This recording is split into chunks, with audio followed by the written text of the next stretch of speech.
আজকেও যেটি দেখলাম আমরা পুলিশের লাঠিচার্জ, এর আগেও দেখেছি আন্দোলনকারীদের উপর লাঠিচার্জ। দর্শক দেখতে পাচ্ছেন আজকেও পুলিশ শিক্ষার্থী মুখোমুখি অবস্থায় এবং সবাই কিন্তু পুলিশের ব্যারিকেড ভেঙে যমুনায় ঢুকে পড়ে। আপনারা উনি ওনার যমুনা ভবন থেকে দেশ ছেড়ে বর্তমান ডক্টর ইউনূস পালাচ্ছে। এদিকে আজ আবারও শাহবাগে পুলিশ শিক্ষার্থী মুখোমুখি, তুলপার হয়ে সারা দেশ গতকালের ঘটনাকে কেন্দ্র করে। অনেকেই পুলিশের ব্যারিকেড ভেঙে ডক্টর ইউনূসের বাসভবনে ঢুকে সবকিছু এক মুহূর্তে ধ্বংসলীলা হয়েছে।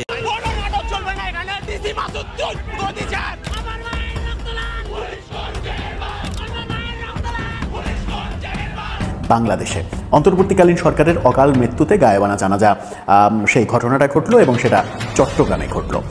ব্যাপারটা চাঞ্চল্যের সৃষ্টি করেছে। এই ব্যাপারটা যখন চাঞ্চল্যের সৃষ্টি করেছে তখন আমরা ঢাকায় পুলিশের যে ন্যাক্কারজনক কর্মকাণ্ড, ছাত্রদের উপরে যে পুলিশের টর্চার এবং তার পরিপ্রেক্ষিতে ছাত্রদের এক ধরনের ঘটিবুঝ দেওয়ার ব্যাপার সরকারের, সেই ব্যাপারগুলো ছাত্ররা প্রত্যাখ্যান করেছে। এবং অন্তর্বর্তীকালীন সরকারের মধ্যে অনেক উপদেষ্টা আছে, কিন্তু 3 উপদেষ্টা হচ্ছে নাটের গুরু।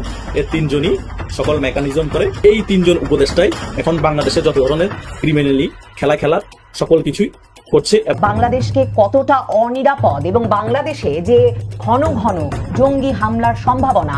টিয়ার সেল, সাউন্ড গ্রেনেডের মুহুর্মুহু শব্দ, থেমে থেমে ধাওয়া পাল্টা ধাওয়া। প্রকৌশল শিক্ষার্থীদের যমুনা অভিমুখে পদযাত্রায় পুলিশ বাধা দিলে রণক্ষেত্র পরিণত হয় হোটেল ইন্টারকন্টিনেন্টাল মোড় ও শাহবাগ এলাকা। শিক্ষার্থীদের ছত্রভঙ্গ করতে লাঠিচার্জের পাশাপাশি জল কামানো ব্যবহার করে পুলিশ।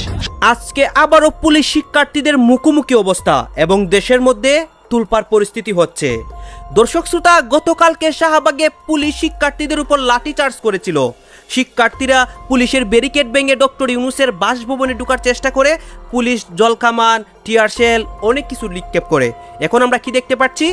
এই ঘটনাগুলোকে কেন্দ্র করে 64 জেলায় একটা আন্দোলন তৈরি হয়েছে এবং দেশের মধ্যে নতুন অনেক ঘটনা ঘটতেছে।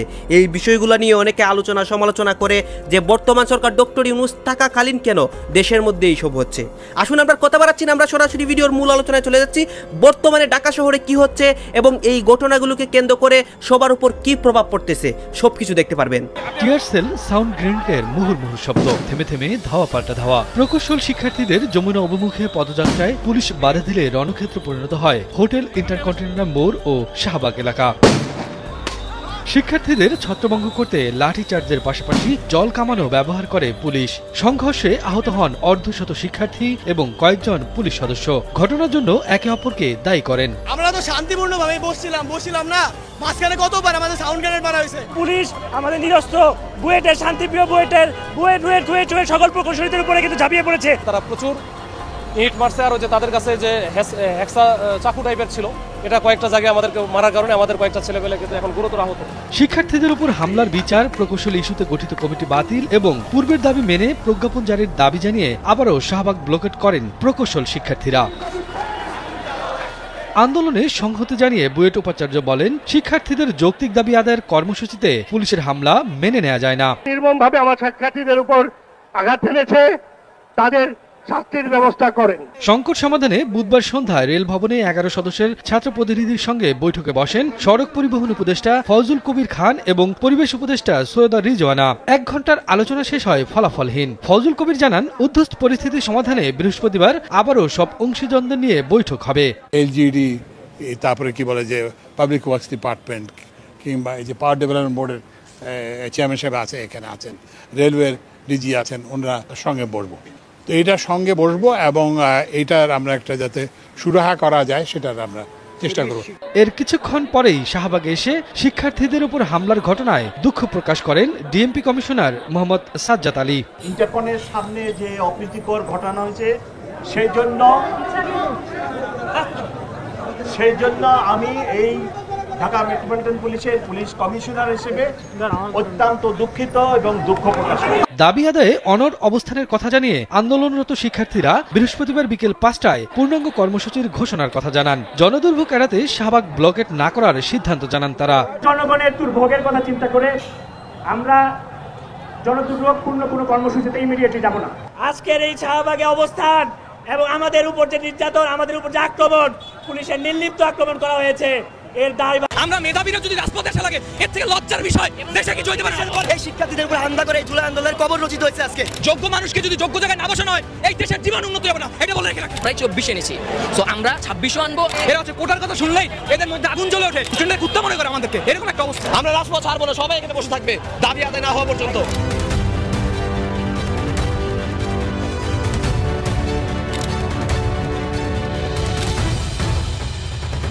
এখন এই দাবির জন্য আমরা হচ্ছে সরকারকে অনেকভাবে বোঝানোর চেষ্টা করছি, অনেকবার দাবি জানাইছি, কিন্তু সরকার আমাদের কোনোভাবে কোনো প্রকার কর্ণপাত করে নাই। এই জন্য আমরা হচ্ছে আজকে শাহবাগে এখানে আসছিলাম হচ্ছে এই শাহবাগ ব্লকেট কর্মসূচি নিয়ে। তো আমরা হচ্ছে সরকারকে বোঝানোর জন্য বা কোনো একটা উপদেষ্টা আমাদের সাথে যাতে দেখা করে এই জন্য ওইখানে আমরা অবস্থান করছিলাম, কিন্তু পুলিশরা হচ্ছে অতর্কিতভাবে আমাদের উপরে হামলা করছে। এরা হচ্ছে কোটার কথা শুনলেই এদের মধ্যে আগুন জ্বলে ওঠে, এরা হচ্ছে স্টুডেন্টের উপরে স্টুডেন্টের কুত্তা মনে করে আমাদেরকে, এরকম একটা অবস্থা। তো আমরা হচ্ছে এই কর্মসূচি আরো চালিয়ে যাবো যতক্ষণ না পর্যন্ত আমাদের দাবি আদায় হচ্ছে। আমরা মেধাবীরা যদি রাজপথে আসা লাগে এর থেকে লজ্জার বিষয় দেশে কি হতে পারে? আমাদের কেন মেধাবীরা কেন রাজপথে না, সরি মেধাবীরা কেন রাজপথে নামবে এটা আমাকে বলেন। আমরা কেন রাজপথে নামবো? আমরা পড়াশোনা করবো, সরকারের জবাব চাই। যোগ্য মানুষকে আমাদের উপর হামলা করলো কেন? যোগ্য মানুষকে যদি যোগ্য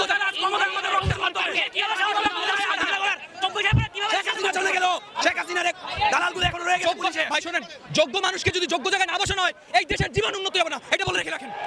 আজকের এই ঘটনার পিছনে দায়ী পুলিশ লীগের সংস্কার না হওয়াটা। হ্যাঁ, তা না হলে আমাদের গায়ে কোনোদিন হাত উঠতো না, আমাদের শান্তিপূর্ণ আন্দোলনের হাত তুলেছে।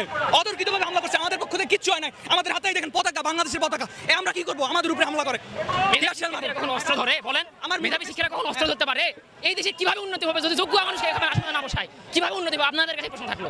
আমাদের পিছনে কোনো রাজনৈতিক ব্যাকগ্রাউন্ড নেই, না আমরা ক্ষমতায় আসতে হবে পরবর্তীতে যে ভয় আছে তাদের কোনো, যে আমরা পরবর্তীতে কোনো কিছু তাদের উপর অ্যাকশন নিতে পারবো, আমাদের কিছুই নাই। জাস্ট আমরা এসেছি শান্তিপূর্ণভাবে আমাদের দাবিগুলো আদায় করে আমরা চলে যাবো। বাট যেহেতু আমাদের পিছনে কোনো গডফাদার নেই, আমাদের কেউ এমন না যে ওদের উপর চাপ আসবে পিছন থেকে, এমন কেউ নাই। ওরা খালি পাইছে আমাদের পিঠে দিয়ে। এখন এটা তো প্রশ্ন আপনাদের কাছে আমাদের, যে কেন আমাদের উপর এই যে 24-এর যে বৈষম্য বিরোধী আন্দোলন হলো, কোটা বিরোধী আন্দোলন, আজকে আমাদের এই পথে নেমে আসতে হচ্ছে কিন্তু কোটার জন্য। এই জিনিসটা মনে রাখবেন। তাহলে কেন নেমে আসতে হলো? এটা তো আমরা প্রশ্ন করবো আপনাদের প্রশাসনকে, যে এই কোটার জন্য কেন নেমে আসতে হলো, এবং নেমে আসার কারণে কেন আমাদের উপর এই আক্রমণ চালানো হলো। যে অন্যান্য যত আমি জানি যে আসলে যমুনার সামনে অনেক হয়েছে, মানে হচ্ছে আন্দোলন বা ঘেরাও হয়েছে, বা যেখানে অনেক হয়েছে, বাট কারোর প্রতি এরকম মানে আচরণ করা হয়নি আক্রমণাত্মক। একমাত্র আমরাই মেবি, যে আমরা শিক্ষার্থী, আমাদের পিছনে কোনো গডফাদার নেই, যে আমাদের মারলেও কিছু হবে না, তাদের মনে এটা, কিন্তু তারা ভুলে গেলে চলবে না। আমরাই 24 এনেছি, সো আমরা 26ও আনবো, আমরা 25 আনবো, আমরা 30ও আনবো, এটা ভুলে গেলে চলবে না পুলিশকে। অ্যাকচুয়ালি আমি এসে কারোর উপর দায় দিতে চাচ্ছি না, এটা একমাত্র এটা ডিএমপি বলতে পারবে যে আসলে কেন আমাদের উপর এরকম ভাবে আক্রমণাত্মক হয়ে ওঠে। আমরা জানি আমরা শান্তিপূর্ণভাবে, যদি আমরা গতকাল আপনারা জানেন যে শাহবাগ মোড়ে যে ব্লকেট হলো, ওখানেও কিন্তু পুলিশ ছিল, স্যার ছিল, আমরা স্যারের সাথে কথা বলে শান্তিপূর্ণভাবে আলোচনা করে দেন আমরা ব্লকেট করেছি। এবং ব্রেকিং নিউজ দর্শক বন্ধুরা, ডক্টর মোহাম্মদ ইউনূস উনি ওনার যমুনা ভবন থেকে ইভেন দেশ ছেড়ে বর্তমান ডক্টর ইউনূস পালাচ্ছে। কিন্তু কেন আর কোথায় বা ডক্টর ইউনূস পালাচ্ছে? আপনারা শুরুতেই যেই ভিডিওটি দেখলেন, মানে শিক্ষার্থীদের যে আন্দোলন কিংবা দফায় দফায় সকাল থেকে এখন পর্যন্ত পুলিশের সাথে সাধারণ শিক্ষার্থীদের সাথে যেই সংঘর্ষের ঘটনা, সেটা কিন্তু আজকে আমরা সারাটা দিন দেখছি। একটা পর্যায়ে যখন নাকি শিক্ষার্থীদের 5 দফা 4 দফা 2 দফা মানে যেই দাবিগুলা, মানে যতক্ষণ না পর্যন্ত অন্তর্বর্তীকালীন সরকার পালন না করতেছিল ততক্ষণ পর্যন্ত তারা মানে পুলিশ আর কি বাধা দিয়া ঠেকায় রাখার চেষ্টা চালাচ্ছিল। কিন্তু শেষ পর্যন্ত শেষ রক্ষাটি হলো না প্রধান উপদেষ্টা ডক্টর মোহাম্মদ ইউনূসের। বর্তমান আপনার শিক্ষার্থীদের আন্দোলনের তুপের মুখে পড়ে আপনারা যেভাবে বলেন যে শেখ হাসিনা দেশ ছেড়ে পালিয়েছে, বর্তমান ঠিক তেমনই ভাবে বাংলাদেশের অন্তর্বর্তীকালীন সরকার প্রধান ডক্টর ইউনূস উনিও ওনার যমুনা ভবন থেকে বাংলাদেশ সেনাবাহিনী ক্যান্টনমেন্টে উনি পালিয়ে গেলেন। এখন কথা হচ্ছে, শেখ হাসিনার সময় যেই আন্দোলন হয়েছে 5 আগস্টে কিংবা জুলাই মাসে কুঠার ভিত্তিতে, আর বর্তমান আজকে কিন্তু সেটার ছিটা ফুটো করেনি। যেই শিক্ষার্থীরা আপনার ডক্টর ইউনূসের যমুনাকে কেন্দ্র করে চারদিক দিয়ে একটা দৌড় দেয়, পুলিশের সাথে দফায় দফায় সংঘর্ষ, আপনার 8 থেকে 10 জন পুলিশকে চরম ভাবে তাদেরকে আহত করে মাথা স্টাম্প দিয়ে ইটা দিয়ে ফাটিয়ে যমুনাকে কেন্দ্র করে যেই দৌড় দেয়, সেটাকে কেন্দ্র করে সাকসেস হয় আন্দোলনকারীরা। আর শিক্ষার্থীদের এই তুপের মুখে পড়ে প্রধান ইউনূস তিনিও তার ভবন থেকে সেফ এক্সিট নিয়ে ক্যান্টনমেন্টে চলে যান। এখন অনেকেই বর্তমান বলা বলি করতেছে যে প্রধান উপদেষ্টা ডক্টর ইউনূস উনি ওনার মানে উপদেষ্টা যেই পর্যায়ে আছে উনি আর সেখানে থাকবেন না, উনি চলে যাবে, পদত্যাগ করে দেশ ছেড়ে চলে যাবে। কারণ এভাবে মানুষ বলা বলি করতেছে যে এই সরকারের অধীনে সুষ্ঠু নির্বাচন তো দূরে থাক, মানে ছাত্ররা বা জনগণের যেই মানে চাহিদা এটাই বর্তমান পূরণ করতে পারেনি এই অন্তর্বর্তীকালীন সরকার। উল্টো দিকে 5 আগস্টের পর থেকে, বিশেষ করে 8 আগস্টের পর থেকে উনি বা যবে থেকে উনি ক্ষমতায় বসছে তার বা তবে থেকেই বাংলাদেশে এখন পর্যন্ত আন্দোলন করতে গিয়ে যেই সরকারের একটা বাধা সৃষ্টি বা সরকারকে ভয় পেয়ে, পুলিশকে ভয় পেয়ে বা সেনাবাহিনীকে ভয় পেয়ে আন্দোলনকারীরা তারা যে দৌড়িয়ে পালাবে এটা এখন পর্যন্ত দেখা যায়নি, যেটা আমরা বিগত 15 থেকে 16 বছর খুব ভালোভাবে দেখেছি যে শেখ হাসিনা এই বিষয়ে সাধারণ জনগণের জানমালের নিরাপত্তা, জনগণের জীবন জীবিকার যে নিরাপত্তা, চলাফেরার যে নিরাপত্তা, ইভেন যারা নাকি অসুস্থ হসপিটালে চিকিৎসা পর্যন্ত নিতে আসবে তারা কিভাবে নিরাপত্তার সহিত আসতে পারবে সেটার সিকিউর করা সম্পূর্ণ কিন্তু জনগণের ভালো মন্দ খুব ভালোভাবে সিকিউর করছে শেখ হাসিনা বা আওয়ামী লীগ সরকার। আর অন্তর্বর্তীকালে সরকার ততটাই ব্যর্থ। উল্টো দিকে সাধারণ শিক্ষার্থীদের যমুনাকে কেন্দ্র করে, আশাকে কেন্দ্র করে মানে পুলিশের উপরে যেভাবে আক্রমণ হয় এই আন্দোলনকারীরা, এটা কি দেখেই ডক্টর ইউনূস তিনি ক্যান্টনমেন্টে পালিয়ে যান। এখন অনেকে এইভাবে পর্যন্ত শিক্ষার্থীরা বলা বলি করতেছে যে আমরা সেনাবাহিনীকে ক্ষমতায় দেখতে চাই, যদিও দেশের জন্য কখনোই ভালো কিছু বই আনবে না বাংলাদেশ সেনাবাহিনী যদি দেশটা পরিচালনা করে বা ক্ষমতা দখল করে বা তাদের হাতে যদি ক্ষমতা হস্তান্তর করা হয়। তারপরেও আমরা চাই বাংলাদেশটা সেনাবাহিনী চালাক, সেনাবাহিনীর অধীনে নির্বাচন হোক, আমরা এটাই চাই। কিন্তু যেই সাধারণ শিক্ষার্থীরা শেখ হাসিনার পতনের জন্য মানে এত কিছু করছে, আজকে তারাই এই ধরনের বক্তব্য রাখতেছে যে যেই সরকার আমাদের দাবিগুলো মানতে পারবে না, নির্ধারিত একটা গোষ্ঠীর দাবি তারা পূরণ করে যাবে। আসিফ ভুঁইয়া, নাহিদ ইসলাম, হাসনাত, সার্জিস, হান্নান মাসুদ এদের দাবিগুলা পূরণ করবে। এরা শত কোটি টাকা মানে আঙ্গুর ফুলে কলা গাছ হয়ে যাচ্ছে, মানে ওই দিকে তারা আরো ঘি ঢালতেছে। উল্টো দিকে আসিফের বাবা যেই চাঁদাবাজির ঘটনা, এটাকে কেন্দ্র করেও অন্তর্বর্তী সরকারের কোনো স্টেপ নেই। আমরা সেই সরকার চাই না। এই অন্তর্বর্তীকালে সরকার আমরা ত্যাগ করলাম। ইভেন শেখ হাসিনা সরকারই ভালো ছিল, জনগণ এভাবে পর্যন্ত বলা বলি করতেছে। তার মানে এবার বুঝেন 5 আগস্ট বাংলাদেশের সকল জনগণ নেমে আসছে, কিন্তু এই ইউনূস সরকার উনি ভয় পেয়ে ক্যান্টনমেন্টে চলে যান। মানে সেনাবাহিনী আর পুলিশ বাহিনী ওনাকে সেফ ভাবে সেনা ক্যান্টনমেন্টে রেখে দেন। পরিস্থিতি যদি ঠান্ডা হয় দেন আবার রিটার্ন আসবে, নাও আসতে পারে। জনগণ এভাবে পর্যন্ত বলা বলি করতেছে। বাকিটা তো আপনারা পুলিশের মুখ থেকেই শুনলেন। তবে দেখা যাক, সাধারণ শিক্ষার্থীরা কিন্তু এখন পর্যন্ত যমুনাকে কেন্দ্র করে বৈশা রয়েছে। এখন ডক্টর ইউনূস কি যমুনাতে পুনরায় ফিরে আসবে নাকি উনি পদত্যাগ করে ক্ষমতা ক্যান্টনমেন্ট থেকেই সেনাবাহিনীর হাতে হস্তান্তর করে সেফ এক্সিট নেবেন? অন্তর্বর্তী সরকারের অকাল মৃত্যুতে গায়েবানা জানাজা পড়ছে চট্টগ্রাম প্রকৌশল ও প্রযুক্তি বিশ্ববিদ্যালয়ের শিক্ষার্থীরা। আল্লাহ তুমি সুবত ফিরিয়ে দাও আল্লাহ, আল্লাহ যে গায়েবানা জানাজা পড়ছে আল্লাহ, আল্লাহ এটাকে তুমি কবুল করে নাও আল্লাহ। দর্শক, যে অংশটুকু দেখলেন সেরকমই কি হয়? একটা জানাজা হচ্ছে, একটা গায়েবানা জানাজা। সামনে লাশ নেই, লাশ না থাকা অবস্থায় দূর থেকে যে জানাজা করা হয় সেটাকে মুসলিম সম্প্রদায়ের মানুষ আমরা গায়েবানা জানাজা বলে থাকি। গায়েবানা জানাজা বিভিন্ন কারণে হয়, জানাজায় অংশগ্রহণ করতে না পারার কারণে হয়, দূরে কারণে হয়, নানা কারণেই হয়।